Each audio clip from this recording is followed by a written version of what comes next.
नमस्कार। क्या कभी यह सोचा है कि हमारी धरती की सतह पर इतनी हलचल क्यों मची रहती है? आज हम इसी गतिशील दुनिया के रहस्यों से पर्दा उठाने वाले हैं। तो चलिए शुरू करते हैं। तो सवाल ये है कि दुनिया में जो बड़े बड़े भूकंप आते हैं, जो ऊंचे ऊंचे ज्वालामुखी हैं या फिर विशाल पहाड़, ये सब कुछ खास जगहों पर ही क्यों देखने को मिलते हैं? क्या ये बस एक इत्तेफाक है? नहीं, बिल्कुल नहीं। इसका जवाब असल में हमारे पैरों के ठीक नीचे छिपा है, धरती की ऊपरी परत में। देखिए, ये परत कोई एक सिंगल पीस नहीं है, ये कई विशाल टुकड़ों में बटी हुई है, जिन्हें हम कहते हैं टेक्टोनिक प्लेट्स। और सारा का सारा एक्शन, सारी हलचल वहीं होती है जहां ये प्लेट्स आपस में मिलती हैं। और इन्हीं मीटिंग पॉइंट्स को प्लेट बाउंड्रीज या प्लेट सीमाएं कहा जाता है।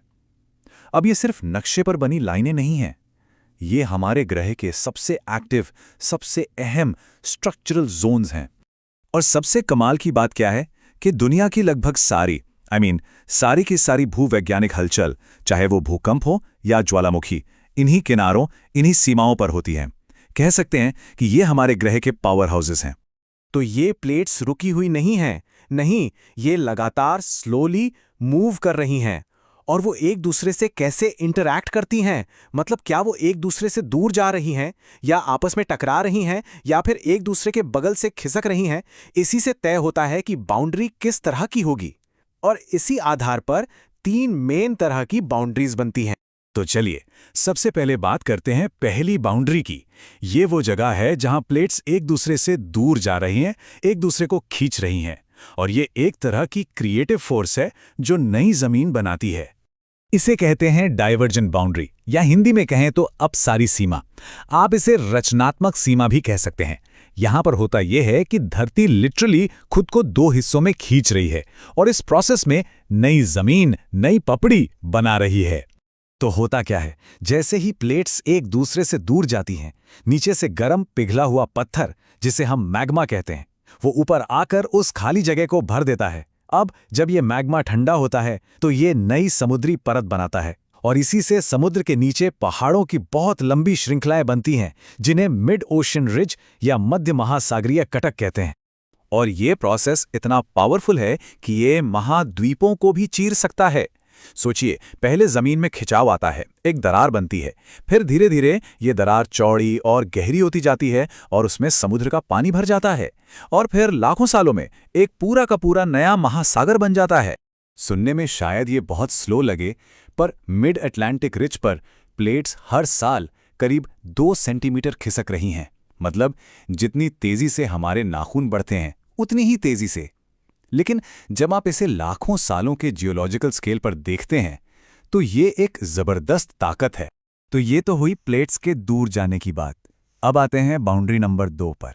यहां मामला एकदम उल्टा है। यहां प्लेट्स एक दूसरे से टकरा रही हैं। ये एक डिस्ट्रक्टिव फोर्स है जो धरती की पुरानी परत को रिसाइकल करती है। इसे कहते हैं कन्वर्जेंट बाउंड्री या अभिसारी सीमा। यहां जब दो प्लेट्स में टक्कर होती है, तो जो प्लेट ज्यादा भारी, ज्यादा डेंस होती है, वो हल्की वाली प्लेट के नीचे धंस जाती है। और इसी प्रोसेस का एक खास नाम है सबडक्शन। और ये टक्कर कोई मामूली टक्कर नहीं होती। इसी से धरती पर कुछ सबसे ड्रामेटिक फीचर्स बनते हैं। इन्हीं सबडक्शन जोन में दुनिया की सबसे गहरी समुद्री खाइयां मिलती हैं, और जमीन पर एंडीज जैसे विशाल और ज्वालामुखियों से भरे पहाड़ बन जाते हैं। अब ये टक्कर भी 3 तरह की हो सकती है। पहली, जब एक समुद्री प्लेट एक महाद्वीपीय प्लेट से टकराए तो बनते हैं ज्वालामुखी। दूसरी, जब 2 समुद्री प्लेट्स आपस में टकराएं तो बन सकते हैं ज्वालामुखीय द्वीपों की एक पूरी चेन। और तीसरी, जब 2 महाद्वीपीय प्लेट्स टकराएं तो सोचिए क्या होता है, हिमालय जैसे दुनिया के सबसे ऊंचे पहाड़ खड़े हो जाते हैं। ठीक है, तो हमने देखा प्लेट्स का दूर जाना और पास आना। अब चलते हैं हमारी तीसरी और आखिरी तरह की बाउंड्री पर। यहां प्लेट्स न तो दूर जा रही हैं, न टकरा रही हैं, बल्कि एक दूसरे के साथ साथ बगल से खिसक रही हैं। इसे कहते हैं ट्रांसफॉर्म बाउंड्री या रूपांतरित सीमा। यहां की खास बात यह है कि क्रस्ट यानी पपड़ी न तो बनती है और न ही खत्म होती है। बस प्लेट्स के अगल बगल खिसकने से जबरदस्त घर्षण और तनाव पैदा होता है। अब होता यह है कि प्लेट्स एक दूसरे के साथ स्मूथली नहीं खिसकती, वो अटक जाती हैं। और उनके बीच स्ट्रेस, तनाव बढ़ता जाता है।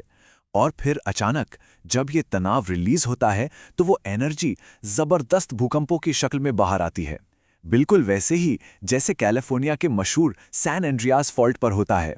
तो चलिए एक क्विक रिकैप करते हैं। 3 तरह की बाउंड्रीज। पहली, डाइवर्जेंट, जहां प्लेट्स दूर जाती हैं और नई जमीन बनती है। दूसरी, कन्वर्जेंट, जहां प्लेट्स टकराती हैं और जमीन नष्ट होती है। और तीसरी, ट्रांसफॉर्म, जहां प्लेट्स सिर्फ अगल-बगल खिसकती हैं, न कुछ बनता है न कुछ नष्ट होता है। तो ये 3 फंडामेंटल मूवमेंट्स, यानी दूर जाना, टकराना और अगल-बगल खिसकना, यही वो आर्किटेक्ट हैं जो हमारे पहाड़, हमारे महासागर, हमारे ज्वालामुखी और भूकंप सब कुछ बनाते हैं। ये ताकतें लगातार हमारे ग्रह का चेहरा बदल रही हैं। और ये प्रोसेस आज भी रुका नहीं है, ये अरबों सालों से ऐसे ही चल रहा है। और ये एक बड़ा सवाल खड़ा करता है, अगर ये ताकतें ऐसे ही काम करती रहीं तो आज से 10 करोड़ साल बाद हमारी धरती का नक्शा कैसा दिखेगा? सोचिएगा जरूर।